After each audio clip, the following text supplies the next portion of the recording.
नमस्कार, prime debate में आप सभी का स्वागत। मैं हूं आपके साथ हेमंत कुमार। कोरोना से अनाथ हुए बच्चों को सुप्रीम कोर्ट ने राजस्थान सरकार से 2 हफ्ते में मुआवजा देने के आदेश दिए हैं। सुप्रीम कोर्ट ने मामले में सुनवाई करते हुए आदेश दिए और इस पर राज्य सरकार ने सुप्रीम कोर्ट में नई स्टेटस रिपोर्ट दाखिल की और कोरोना से प्रभावित लोगों की मृत्यु और आत्महत्या को लेकर के सुप्रीम कोर्ट में हलफनामा पेश किया गया था। कोर्ट ने कहा कि आप लंबित मुआवजों को जल्द निपटाएं, कोई आपके पास क्लेम करने के लिए नहीं आएगा। वहीं इसे लेकर एक और जहां बीजेपी ने राज्य सरकार पर निशाना साधा है, तो वहीं कांग्रेस पार्टी की तरफ से भी पलटवार किया गया है।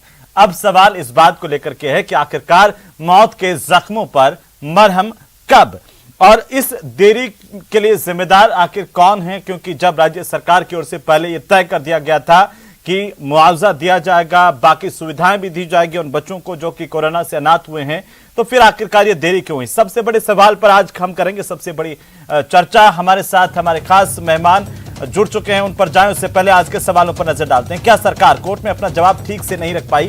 क्या सरकार का जवाब संतोषजनक नहीं था? दूसरा सवाल यह है, और साथ ही साथ सवाल इस बात को लेकर के है कि आखिर इसमें देरी कैसे हुई है। अब तीसरा सवाल कि आखिर मुआवजे पर देरी क्यों हुई, कैसे हुई, इसका जिम्मेदार कौन है? इसी को लेकर आज चर्चा करेंगे। हमारे साथ खास मेहमान हैं और इन मेहमानों का परिचय मैं आपसे करवा दूं। आपको बता दें कि स्वर्णिम चतुर्वेदी कांग्रेस पार्टी के प्रवक्ता हमारे साथ जुड़ गए हैं। आशीष चतुर्वेदी हमारे साथ जुड़ चुके हैं। भारतीय जनता पार्टी के नेता मिथिलेश जैमिनी हमारे साथ हैं वरिष्ठ पत्रकार के तौर पर, और साथ ही साथ हमारे साथ हैं एडवोकेट गौरव बंसल, अधिवक्ता हैं सुप्रीम कोर्ट के। बताएंगे कि आखिरकार सुप्रीम कोर्ट के इस फैसले में क्या कुछ कानूनी तौर पर कहा गया है या आधिकारिक तौर पर उसका पालन कहां तक और कैसे किया जाएगा, ये तमाम चीजों को लेकर के हम बात करेंगे। बहुत स्वागत आप सभी का। और सबसे पहले सवाल स्वर्णिम जी आप ही से कि आखिरकार क्यों अब सुप्रीम कोर्ट को कहना पड़ा कि 2 सप्ताह में आप मुआवजा दीजिए, आपके पास कोई क्लेम करने नहीं आएगा? कहां कमी रही है? क्योंकि राज्य सरकार की तरफ से जब गाइडलाइन जारी कर दी गई थी 1 साल पहले, केंद्र सरकार की तरफ से भी कहा गया था, गाइडलाइन दे दी गई थी कि इस तरह से जो अनाथ हुए बच्चे हैं उनकी गणना करके और उनको उचित मुआवजा देना है, दूसरी सुविधाएं देनी है। कमी कहां रही? देखिए हेमंत जी, राजस्थान सरकार ने तो सबसे पहले घोषणा की थी और ये बता दिया था कि जो भी अनाथ हुए बच्चे हैं उनमें कोरोना से जो अनाथ हुए हैं उसमें 1 लाख रुपए उनको तत्काल और 18 वर्ष की उम्र पे 5 लाख रुपए दिए जाएंगे, और जब तक वो पढ़ेंगे 18 वर्ष होने तक 2,500 रुपये उनको प्रतिमाह दिया जाएगा। इसमें कुछ जो आवेदन हुए जिनकी जानकारी आई उनमें से जो है एक काफ़ी बड़ी संख्या में बच्चों को के लिए ये मुआवजा राशि दी भी जा चुकी है, जिसका हलफनामा कोर्ट में पेश भी हुआ था।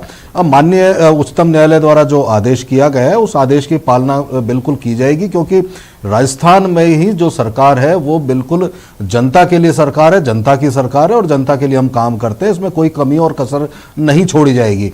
हाँ, कुछ चीज़ें आती हैं जो कहना चाहिए जांच के विषय होते हैं, पोर्टल से होते हैं या किस कारण से मृत्यु हुई है, इन सब चीज़ों को भी देखा जाता है, क्योंकि अंततः पैसा तो सरकार का और राजस्थान की जनता का ही है। तो राजस्थान की जनता के लिए कोई कसर यहाँ पे हम नहीं छोड़ रहे हैं। हाँ, माननीय उच्चतम न्यायालय के समक्ष अभी गौरव जी बैठे हैं, मैंने उन्हें देखा, तो सबसे बड़ी बात जो है उन्होंने जो याचिका दायर की थी वो दायर की थी 4 लाख का मुआवजा केंद्र सरकार दे, जिसको केंद्र सरकार ने अपोज किया था। और जो भी हुआ खैर वो पुरानी बात है, लेकिन राजस्थान सरकार अपना दायित्व जो है पूरी तरह निभा रही है, कोई कसर नहीं छोड़ेगी। ठीक है, लेकिन वो आंकड़े भी हम दिखा रहे हैं कि आखिरकार कितने आवेदन आपके पास आए थे, कितनों को मुआवजा दिया गया प्राथमिक तौर पर और कितने बाकी है, तो उसमें अंतर भी दिखता है। मैं वापस आ जाऊंगा उस पर, एक एक करके एक बार सबके कमेंट हो जाए, उसके बाद चर्चा को आगे बढ़ाएंगे। स्वर्णिम जी आपके बाद आशीष चतुर्वेदी जी, कैसे आप देख पा रहे हैं और क्यों सरकार को आपको लगता है विपक्ष के तौर पर कि सरकार इसमें विफल हुई है? देखिए हेमंत जी, निश्चित रूप से जो देरी हुई है इसके लिए सरकार पूर्णतः जिम्मेदार है जी। मैं अभी स्वर्णिम जी को भी सुन रहा था, वो बड़ी बड़ी बातें कर रहे थे कि हम कोई कोर कसर नहीं छोड़ेंगे और एक बड़ी संख्या का वो हवाला दे रहे थे, लेकिन वो बड़ी संख्या उन्होंने यहाँ पे बताई नहीं कि कितने लोगों को वो मुआवजा दे चुके हैं। जहां तक केंद्र सरकार का पैकेज, देखिए केंद्र सरकार का पैकेज बिल्कुल सेपरेट पैकेज है, उसकी घोषणा ही नहीं हुई है हेमंत जी, वो लागू भी किया जा चुका है। उसमें जो भी बेनिफिशरीज हैं वो उनको डिफरेंट आयु वर्ग के जो बेनिफिशरीज हैं, चाहे वो 10 साल से कम बच्चे हों, 10 से 18 साल के बच्चे हों, 18 से 23 साल हो, 23 साल के उपरांत, वो पूरा पैकेज आप देखिए लागू किया जा चुका है। और अभी ये मुआवजे की बात कर रहे थे स्वर्णिम जी, हेमंत जी, आप देखिए कि कांग्रेस कितना डबल स्टैंडर्ड करती है। इनके नेता राहुल गांधी जी गुजरात में घोषणा करते हैं कि अगर हमारी सरकार बनेगी तो हम जो कोरोना से जो लोग जिनकी मृत्यु हुई है उनको 4 लाख रुपए देंगे। अरे भाई, आपकी राजस्थान में सरकार है, आपकी राजस्थान सरकार ने कितनों को पैकेज दिया बताइए ना। आप बेसिकली डबल स्टैंडर्ड बातें करते हैं और ये इनका हर चुनाव में होता है। आप देखिए उत्तर प्रदेश के लिए जब होता है तब ये घोषणाएं करते हैं। अरे भाई, उनको ये पता होना चाहिए, आजकल इंफॉर्मेशन स्प्रेड होती है। जो राजस्थान के लोग वो बेवकूफ नहीं है, उनको भी पता है, गुजरात के लोग भी बेवकूफ नहीं है कि उनको पता नहीं कि आप राजस्थान में क्या कर रहे हैं, छत्तीसगढ़ में क्या कर रहे हैं, तो वहां पे क्या करेंगे। मतलब आप इस तरह के वादे करते हैं जो कि पूर्ण नहीं किए जा सकते। ठीक है जी, मैं वापस आ जाऊंगा। मिथिलेश जी, कमेंट चाहता हूं इस पर आपका, क्योंकि आपने दोनों का कमेंट सुना और उसके बाद में अधिवक्ता गौरव बंसल जी हमारे साथ हैं तो उनके पास जाएंगे और इसको थोड़ा सा और समझने की कोशिश करेंगे कि आखिरकार जो दावे हैं उनमें सच्चाई कितनी है। मिथिलेश जी। देखिए हेमंत जी, सबसे पहले तो ये राजस्थान के लिए आज का दिन कलंक वाला दिन है। जी। जो राजस्थान के मुख्यमंत्री गांधीवादी कहे जाते हैं, जो कहते हैं सिद्धांत विहीन राजनीति नहीं करनी चाहिए, श्रम विहीन संपत्ति नहीं खानी चाहिए, और जो बार बार कहते थे कि कोरोना में मैं अभिभावक हूं। जब हमने कोरोना में देखा कि लिक्विड गैस को सप्लाई में कमीशन हुआ, 37,000 का जो वेंटिलेटर था 1 लाख में बिका, कोरोना के मास्क गायब हुए, और सबसे बड़े दुर्भाग्य की बात है कि जो कोरोना से डेथ हुई है उनमें कई लोगों को कोरोना में एडमिट हुए, लेकिन उनकी डेथ हुई कि हार्ट फेल हो गया, उनकी डेथ हुई किडनी फेल हो गया क्योंकि वायरस ब्रेन में चला गया, ब्रेन स्ट्रोक। तो एक बड़ा आंकड़ा तो वैसे ही गायब हो गया। तो ये सबसे बड़ा दुर्भाग्य है तो कि जो अनाथ हुए बच्चों के, ये तो देश के स्तर पर भी सवाल है ना कि आखिरकार कितने लोगों की डेथ हुई और कितने बच्चे अनाथ हुए। अभी मैं देख रहा था महिला बाल विकास विभाग मंत्रालय की साइट पे 10,386 बच्चों को अनाथ माना गया केंद्र सरकार की तरफ से। हेमंत जी, इसमें एक दुर्भाग्य की बात है कि जो कांग्रेस सरकार, अशोक गहलोत जी बार बार कहते हैं कि पीएम केयर फंड की जांच होनी चाहिए, पीएम केयर फंड का सोशल ऑडिट होना चाहिए। पीएम केयर फंड, मान लीजिए मोदी जी तो तानाशाह है, आप तो गांधीवादी हैं, आप तो जांच कराइए, आपके ऊपर जो कोरोना में आरोप लगे हैं और इन बच्चों को मुआवजा दीजिए। मान लीजिए वो मोदी जी नहीं करा रहे पीएम केयर फंड की सोशल ऑडिट, आप तो कराइए। आपने हेल्थ मिनिस्टर को हटा दिया जो उस काल में थे, लेकिन वो जांच तो कराइए, जनता वो तो पूछती है। ठीक, और फिर मुआवजा दीजिए, जनता के टैक्स में से तो मुआवजा देना, अपनी जेब से तो किसी को देना नहीं है। ठीक है, अधिवक्ता गौरव बंसल जी हमारे साथ हैं। गौरव जी, एक सवाल ये कि आखिरकार क्यों आपको एक याचिका दाखिल करनी पड़ी, और अब इस याचिका को कानूनी तौर पर अगर सुप्रीम कोर्ट के हिसाब से देखें क्या है इसमें, जरा समझाइए। और आपने स्वर्णिम चतुर्वेदी का जवाब सुना कांग्रेस पार्टी की सरकार की तरफ से, कांग्रेस पार्टी की तरफ से, आप कितने संतुष्ट हैं? जी देखिए, जहां तक जवाब की बात है उससे पहले मैं आपसे ये कहना चाहूंगा, ये पिटीशन जो हमारी लगी थी ये 2021 में लगी थी, जो, और हमने कभी भी 4 लाख की डिमांड नहीं कही। जो अभी एक प्रवक्ता ने कहा, पैनल मेंबर ने कहा कि 4 लाख की हमने डिमांड करी थी, वो सरासर गलत है, क्योंकि मेरा पिटीशन है तो थोड़ा बहुत मुझे उसका अंदाजा है कि मैंने पिटीशन में क्या कह रखा है। अब दूसरी बात आती है देरी की, क्यों देरी हो रही है। आपको ये बता दूं कि ये देरी जो हो रही है ना, क्यों हो रही है, इसका जवाब तो सरकार देगी, मगर ये जो देरी हुई है इससे कितने बच्चों का नुकसान हुआ है और कितने लोगों को इसका खामियाजा भुगतना पड़ेगा, वो शायद नहीं, किसी भी पार्टी को इसका कोई इल्म नहीं है। और दुर्भाग्य की बात यह है इस देश में कि चाहे कोई भी पार्टी हो, देखिए यहाँ पे समझने की बात आ जाती है कि कोई भी पार्टी आज के समय में सिर्फ अपनी बात कर रही है, वो दूसरे की बात कर नहीं रही। मुझे इस बात पे आश्चर्य होता है कि अभी तक बीजेपी को क्यों नहीं मालूम था, अगर वो जमीन से जुड़े हुए हैं तो बीजेपी को क्यों नहीं मालूम था कि इतनी देर हो रही है। और मुझे इस बात का भी आश्चर्य होता है जो सरकार चला रहे हैं आज के समय में, कांग्रेस सरकार चला रही है, उसको क्यों नहीं मालूम कि उसके जो सुप्रीम कोर्ट के ऑर्डर्स की अवहेलना हो रही है। इंपॉर्टेंट बात यह है कि नोडल ऑफिसर की बात 19 जनवरी 2022 को कोर्ट ने कह दिया था कि आप नोडल ऑफिसर जो है अपॉइंट करिए इन बच्चों की देखरेख के लिए। इन बच्चों में कैसे पैसा जाएगा। शर्म की बात यह है कि 2 महीने के लिए नोडल ऑफिसर रहे और बाकी बाद उसके बाद उन नोडल ऑफिसर गायब हो गए, उनका ट्रांसफर हो गया और 8 महीने तक कोई भी नोडल ऑफिसर नहीं रहा। जब मैंने याचिका लगाई है, जब हम दोबारा सरकार के खिलाफ कोर्ट में पहुंचे हैं, तब जाकर ये दोबारा से हानन फानन में 6 सितंबर को इन्होंने एक नोडल ऑफिसर अपॉइंट करा है। तो पूरी की पूरी जो प्रक्रिया है इस पे एक बहुत बड़ा क्वेश्चन मार्क लगा हुआ है और ये साबित होता है कि जो गलबज्जी है और हवाबाजी है वो एक तरफ है और काम एक तरफ है। और कोई भी सरकार हो यहाँ पे, ना मैं बीजेपी का पक्ष ले रहा हूं यहाँ पे, ना मैं कांग्रेस का या कोई भी, क्योंकि आज के समय में सब सरकारें अपनी सरकार चलाने में लगी है, जनता की सेवा करने में नहीं। बड़े शर्म की बात है कि 22-24 हजार लोगों की जान गई कोरोना से राजस्थान में। और जब हम क्या कहते हैं, इसका ऑर्डर हो गया कि भैया आप इसको दीजिए, पैसे दीजिए, सुप्रीम कोर्ट का ऑर्डर है, और शर्म की बात है कि नहीं दिया गया, हम दोबारा गए, तब जाके अब बात आ रही है कि हाँ हम कर देंगे। तो इससे ज्यादा कहीं भी आप कह सकते हैं एक लापरवाही का जो एक नमूना है या एक एग्जाम्पल है, वो कहीं नहीं देखने को मिलेगा। और जब अनाथ बच्चों की बात होती है तो देखिए, मैं नंबर पे इसलिए नहीं जाना चाहता कि ठेस पहुंचती है जब हम नंबर की बात करते हैं, आंकड़ों की बात करते हैं। उन बच्चों के साथ, उनके भविष्य के साथ जो खिलवाड़ करा जा रहा है किसी भी पार्टी के द्वारा, वो शोभनीय नहीं है, वो भारतीयता नहीं है, वो गांधीवाद नहीं है। तो एक बहुत बड़ा क्वेश्चन एक सब लोगों के, मैं यहाँ पे जितने भी पैनल मेंबर हैं, हमारा क्या कर्तव्य है उनके प्रति?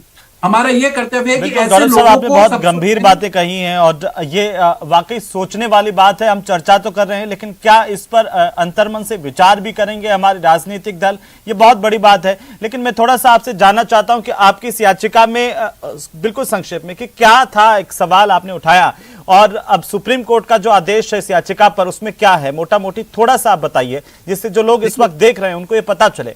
जी हाँ, सबसे पहले तो जो लोग आपके श्रोताओं को, आपके माध्यम से मैं श्रोताओं को ये कहना चाहूंगा कि हो सकता है सरकार अभी भी आपको पैसा ना दे, तो सबसे अच्छा तरीका आपके पास ये है, ये मैं आपके माध्यम से दोबारा कहना चाहूंगा यहाँ पर, कि आप जो राज्य विधिक सेवा है वहां पर अप्रोच करें और इसकी कंप्लेंट करें कि सरकार के द्वारा हमें मुआवजा नहीं मिल पा रहा। ये सबसे, हर जिले में एक राज्य विधिक सेवा बनी हुई है, लीगल सर्विस अथॉरिटी।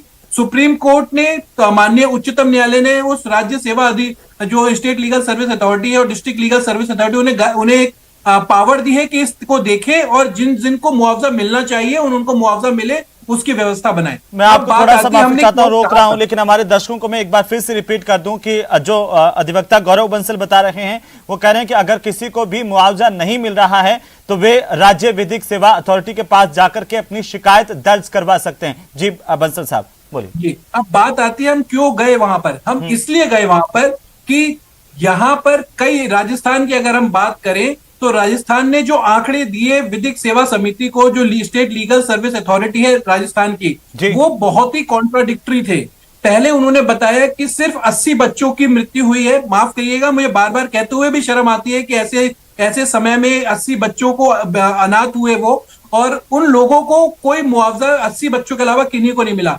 हमने जब पिटीशन डाली तब इन्होंने कहा कि नहीं, 80 बच्चे नहीं है, 290 प्लस बच्चे हैं।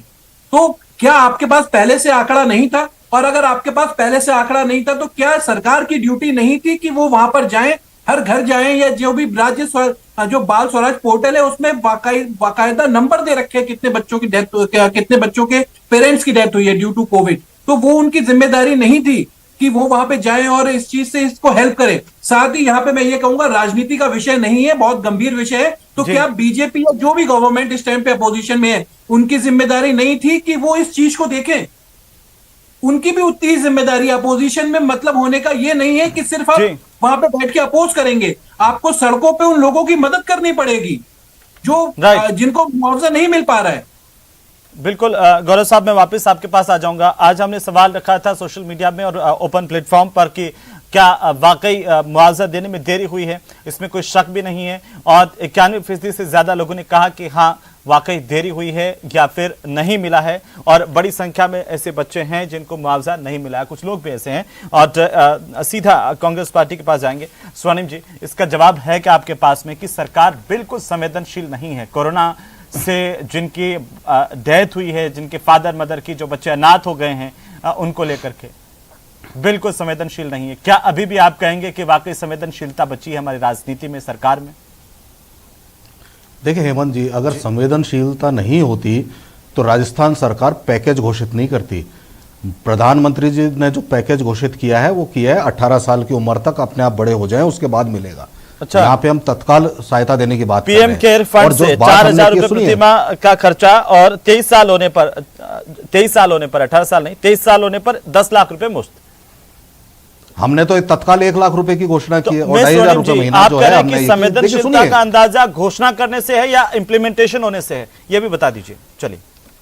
देखिए हेमंत जी, जिस हम महामारी से निकल के आए हैं उस दौर में जो हमने प्रबंधन किया, कोई भूखा न सोए, जिस तरह से इलाज कराया, ये संवेदनशीलता ही थी। और आगे भी मान लीजिए, ये तो अभी ऑनगोइंग अभी महामारी है, चल रही है, आगे भी जब तक महामारी इसको घोषित किया जाएगा, रखा जाएगा, तब तक जो भी इससे पीड़ित होगा, हमारी समस्या क्या होती है कि हम स्वीकार नहीं करते हैं कि हमसे गलती हुई है, और अगर उस चीज को स्वीकार करके हम आगे बढ़े अच्छे मन से, तो मुझे लगता है कि धरातल पर काम हो सकता है। लेकिन जब हम एक राजनीतिक दल के तौर पर, एक सरकार के तौर पर स्वीकार ही नहीं करेंगे, तो हमारी इच्छा शक्ति आगे भी नहीं दिखाई देगी। लेकिन फिलहाल बंसल साहब ये बता रहे थे, आपने सुना होगा कि 8 महीने तक नोडल ऑफिसर नहीं, सुप्रीम कोर्ट के कहने के बावजूद बच्चों की कोई खैर खबर नहीं, उन्हें मुआवजा नहीं, और आप कह रहे हैं कि पहले 80 बच्चे बताए थे जो अनाथ हुए, उसके बाद 290 से ज्यादा हुए। ये क्या सब ये नहीं दिखाता है कि बिल्कुल सिस्टम जो है वो संवेदनहीन है? देखिए, सिस्टम के सामने जब कोई समस्या आती है तो उसका निदान निकाला जाता है।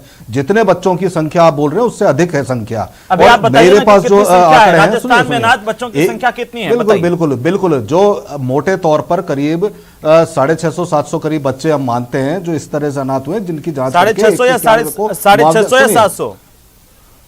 हाँ, मैं एग्जैक्टली 700 के आसपास। आपके महिला बाल विकास विभाग के पास, आपके स्वास्थ्य विभाग के पास कोई आंकड़ा नहीं है क्या स्वर्णिम जी? और अगर नहीं है तो ऐसे डिपार्टमेंट का क्या काम है? बंसल साहब कुछ कहना चाह रहे हैं, बोलिए। सुनिए, यहाँ पे कर देता हूँ, बंसल साहब से सुन लीजिए, फिर मैं इनका भी जवाब देता हूँ। दोनों को स्क्रीन पर लाइव, स्वर्णिम चतुर्वेदी और बंसल साहब को। जी बोलिए बंसल साहब। जी, मैं बस 2 मिनट के लिए मैं आंकड़ों का जवाब दे देता हूँ। आंकड़े मेरे पास बोलिए सर, बोलिए। आंकड़े ये है कि 781 बच्चे आज के समय में जो राजस्थान के हैं, वो जो बाल स्वराज पोर्टल है उसमें 781 बच्चे बताते हैं कि वहां पे ऑर्फन है। उसमें करीब करीब राजस्थान सरकार का ये कहना है कि 780 बच्चों के जो माता पिता थे वो सिर्फ और सिर्फ कोरोना से उनकी डेथ नहीं है, वो अन्य कारण भी हैं।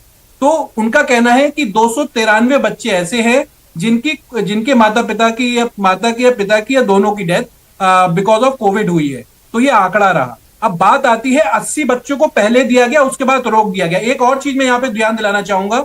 देखिए, एक तो है जो सुप्रीम कोर्ट की तरफ से मुआवजा मिल रहा है, एक है स्टेट की तरफ से जो मुआवजा मिल रहा है। मैं इसको चीज को बड़ी गंभीरता से कहता हूं कि आज के समय में राजस्थान सरकार, अगर आप आंकड़ा देख ले, और आप अगर, क्योंकि आप पूछ भी सकते हैं, क्योंकि राजस्थान सरकार के प्रवक्ता यहाँ पे बैठे हैं, राजस्थान सरकार ने 1 लाख रुपया देना बंद कर दिया है।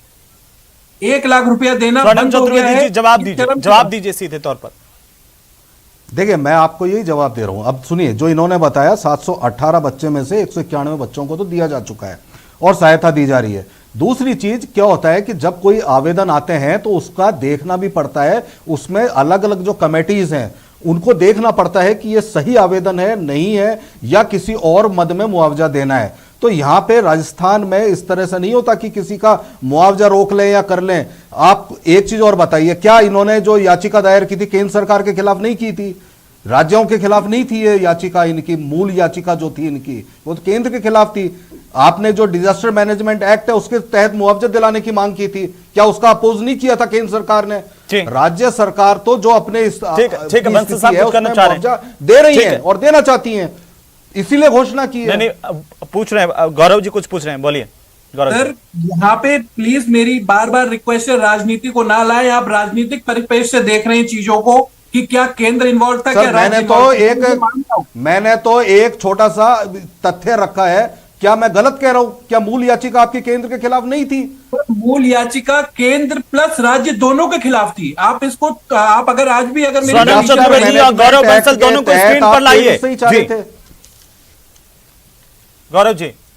जी सर, ये कह रहे हैं डिजास्टर मैनेजमेंट एक्ट के तहत जवाब दीजिए गौरव जी, जवाब दीजिए स्वर्णिम चतुर्वेदी। डिजास्टर मैनेजमेंट एक्ट के तहत 4 लाख रुपए का मुआवजा होता है, यही आपकी मांग थी। और हम तो इसमें कहते हैं कि आपने बहुत अच्छा कार्य किया, पूरे देश भर में आज मुआवजा मिल रहा है। हम साधुवाद देते हैं कि जितने भी मृत्यु हुई हैं वो गणना होकर के सभी राज्यों को देना है। आपकी याचिका पर ही माननीय उच्चतम न्यायालय का यह फैसला है, इसके लिए आप साधुवाद के पात्र हैं। और निश्चित रूप से राजस्थान की जो सरकार है, मैं और स्टेट्स का नहीं कह सकता कि हमारे सवाल उठा रहे हैं, उनका जवाब दीजिए ना।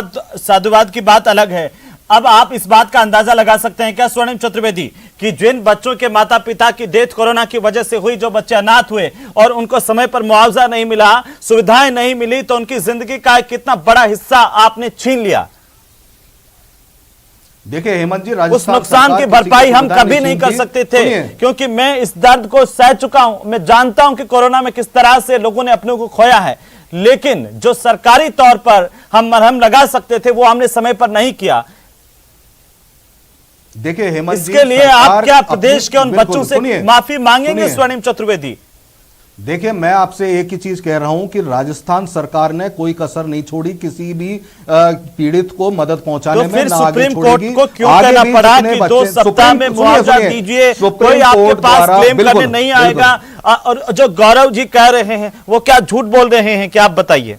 हाँ बिल्कुल, ये बात सही है। 8 महीने तक नोडल ऑफिसर नहीं सुप्रीम कोर्ट के कहने के बावजूद, ये क्या दिखाता है? नोडल ऑफिसर रहे हैं, नोडल ऑफिसर अभी भी हैं और आगे भी रहेंगे। दूसरी चीज ये है कि जब तक ये महामारी रहेगी तब तक गौरव जी आप कुछ कहना चाह रहे हैं? बिल्कुल संक्षेप में, ज्यादा दिया जाएगा।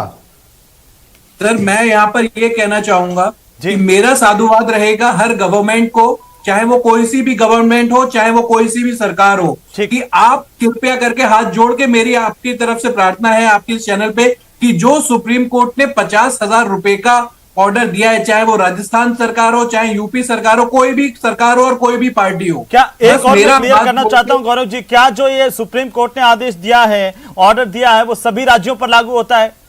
जी बिल्कुल, सभी राज्य और केंद्र शासित प्रदेशों पर वो लागू होता है जी। और अभी तक करीब 6 लाख लोगों के आसपास लोगों को मुआवजा मिल भी गया है। मगर इंपॉर्टेंट चीज ये है कि कहीं कहीं लाल फीताशाही के कारण अभी मुआवजा नहीं मिला है या मुआवजा मिलने में देरी हो रही है। आशीष चतुर्वेदी जी, इस बात का जवाब दीजिए कि आपको तब तक नहीं दिखता जब तक कोई सुप्रीम कोर्ट या फिर कोई एडवोकेट जाकर के याचिका लगाए, सुप्रीम कोर्ट के आदेश आए, तब तक आपको पता नहीं चलता कि आप विपक्ष हैं और आपका काम है मुद्दों को उठाना? आप कहां थे? देखिए हेमंत जी, इसमें निश्चित रूप से राजस्थान सरकार की ही किरकिरी नहीं हुई है, पूरे समाज की किरकिरी हुई है और उसमें सभी लोग शामिल हैं। उसमें भारतीय जनता पार्टी कहां थे जनाब? विपक्ष के तौर पर ये गौरव बंसल पूछ रहे हैं, आप राजनीति से मत जोड़िए। आप ये देखिए कि जिम्मेदारी का निर्वहन क्या हमने ठीक तरीके से किया है, ये सबकी जिम्मेदारी है। हेमंत जी, केंद्र सरकार में 29 मई 2021 को प्रधानमंत्री जी ने घोषणा की कि हम ये लागू करेंगे और उन्होंने बताया कि जो बच्चे हैं वो देश का भविष्य हैं और बच्चों की संभाल करना पूरे देश की जिम्मेदारी है। और केवल उन्होंने ये कहा नहीं, अगर सब कुछ प्रधानमंत्री कर लेंगे तो आपकी क्या जरूरत है विपक्ष की राज्य में? उन्होंने घोषणा की, आपका काम था, अगर यहाँ पर इम्प्लीमेंटेशन नहीं हो रहा तो आप कम से कम उठाते। गौरव बंसल जी यही कह रहे हैं कि विपक्ष के तौर पर आपकी भी नाकामी उतनी है जितनी सरकार की है। इस बात को गंभीरता से सोचने की जरूरत है। आखिरी कमेंट, बिल्कुल संक्षेप में, माफी चाहता हूँ, समय नहीं है, ये बहुत गंभीर मुद्दा है, राजनीति नहीं होनी चाहिए। प्रदेश की जनता आप दोनों से उसी तरह से ये चाहती है कि कम से कम मिल करके लोगों तक जो सहायता पहुंचनी चाहिए, उन बच्चों का तो लिहाज कीजिए। जमीनी साहब एक आखिरी कमेंट। देखिए हेमंत जी, मैं ये कहूंगा कि ये राजस्थान के लिए कलंक की बात है, क्योंकि राजस्थान में महिला कल्याण मंत्री भी एक महिला को बना रखा है, ममता भूपेश जी को। उसके बावजूद वो बच्चों का दर्द नहीं समझ पाई, उसके बावजूद सुप्रीम कोर्ट की सुप्रीम फटकार पड़ी। ये बताता है कि हम केवल सरकार बचाने और कुर्सी बचाने में लगे रहे, हमारे जो हृदय है वो पत्थर हो गए और उन मासूमों के दर्द को भी हम महसूस नहीं कर पाए। और भाजपा वाले भी सतीश पूनिया और वसुंधरा राजे में खेलते रहे, उनको कभी समझ में ही नहीं आया कि बच्चों का दर्द क्या है। ये सबके लिए शर्मसार करने वाली शुक्रिया हमारे साथ जुड़ने के लिए आप सभी का। और इस गंभीर मसले पर हम उम्मीद करते हैं कि सरकार तुरंत जो है वो कार्रवाई करेगी, संज्ञान लेगी और उन बच्चों तक मदद पहुंच पाएगी जैसे कि सुप्रीम कोर्ट के आदेश हैं। आखिरकार 2 सप्ताह में उन तमाम बच्चों तक मदद पहुंच पाएगी जो इसके असली हकदार हैं। नमस्कार।